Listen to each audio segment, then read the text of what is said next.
Here in part 3 of this, we're going to talk about the role of shadow in our perception of both color and space. So let's take a look at this.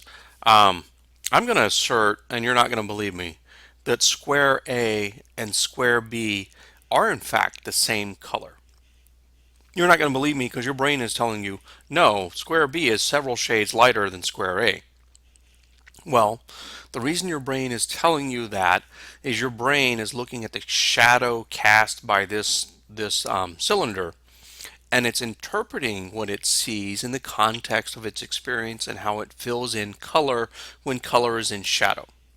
So we're going to step through several slides here and just take a look. All right, and what I'm going to do, I'm going to start with the basic picture. I'm going to start cutting pieces out. Right. So we still have shadow going across square B, and here there's still shadow going across square B, and now as I cut out the shadow, suddenly they look like they are in fact the same color, right? And you're going to say, all right, Dr. Gerald, you're just messing with us. You have in each of these slides changed the shade of that so that when you get down to the last one, they match. All right, so let's look at it a different way. In the next slide, we're going to start with the same basic structure. And I'm going to slide a single square into the frame so that it lines up with these two.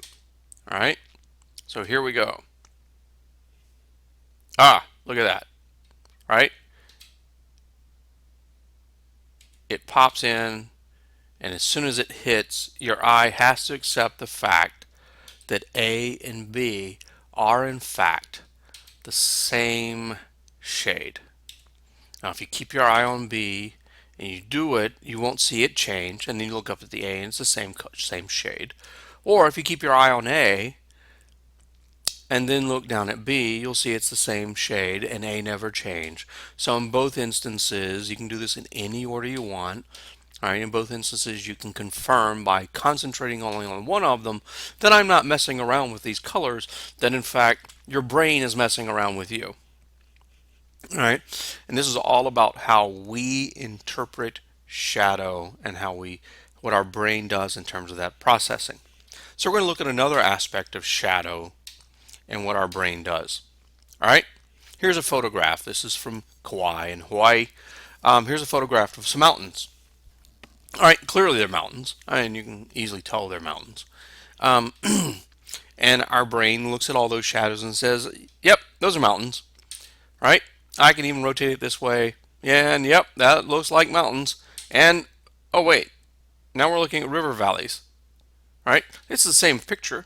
I've just rotated it again. Now we're looking at river valleys. And rotate it again. It's still river valleys. And rotate it one more time and we're back to mountains. This is a very important aspect for you to understand about how your brain actually processes this information, right? Your brain processes it in light of our own experience. We did not evolve to do aerial reconnaissance. That's not how our brain evolved in terms of interpreting what we see. So we have to learn how to look at these images. We have to learn how to pay attention to where is the light coming from? What does that mean in terms of what's happening with the shadows? How do I deal with that, right? And once you learn enough of that, you begin to understand how your brain is messing with you.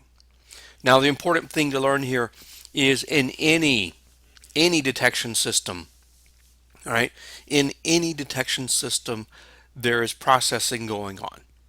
And in the end of the day, there is an image served up to you, the user, and you need to understand much of what happened between the data collection and the data presentation so that you can correctly interpret the data you're presented with.